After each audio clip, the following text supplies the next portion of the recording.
Hello दोस्तों, नमस्ते। मैं हूं सविता पाल। तो अपने यूट्यूब चैनल पे आप सभी का स्वागत करती हूं। आज हम आप लोग के सामने मैं एक प्यारे सा कजरी गीत लेकर आई हूं। अगर अच्छा लगे प्यार दुलार आशीर्वाद जरूर दीजिए और गाना कैसे कमेंट बॉक्स में जरूर बताइए। डोली चढ़ी बेटी चलली गमनवा, हाय बेदर्दी सवनवा। डोली चढ़ी बेटी चलली गमनवा, हाय बेदर्दी सवनवा। लाले रंग डोलिया हो, लाले रंग हरवा, लाले रंग डोलिया हो, लाले रंग हरवा। लाले रंग डोलिया हो, लाले रंग हरवा। लगी गए चार कुहरवाना। लाले रंग डोलिया हो, लाले रंग हरवा। लगी गए चार कुहरवाना। पापा के रोए भी गए सिर के पगड़िया, पापा के रोए भी गए सिर के पगड़िया। पापा के रोए भी गए सिर के पगड़िया। मामी के रोवे आचरवाना।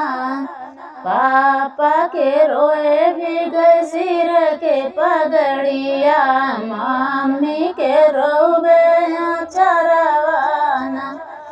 पापा जरो आंसुआ छुपाई के, पापा जरो आंसुआ छुपाई के। मामी जगंगा बहावैना।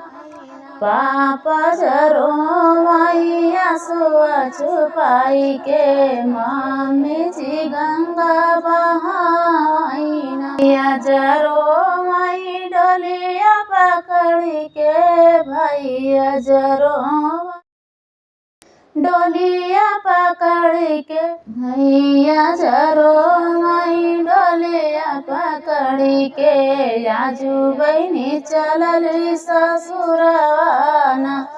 भैया जरो माई डोलिया पकड़ी के। आजू बहनी चलली ससुरवाना।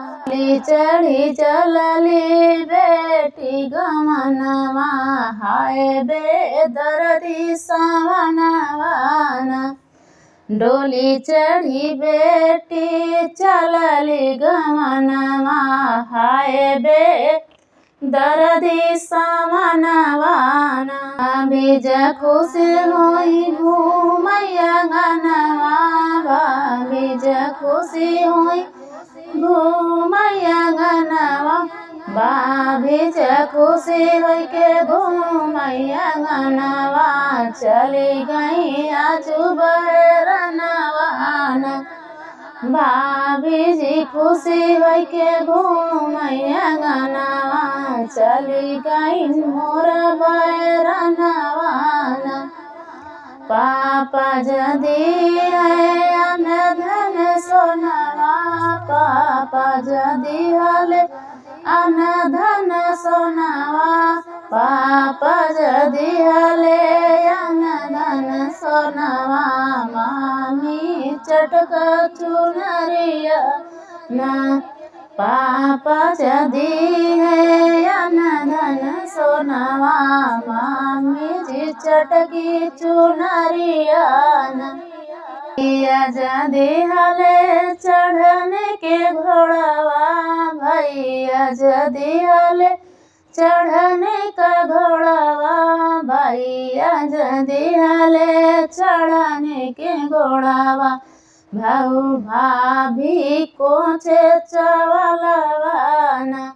भैया जदी हले चढ़ने के घोड़वा। भाभी कोचे चौरवाना।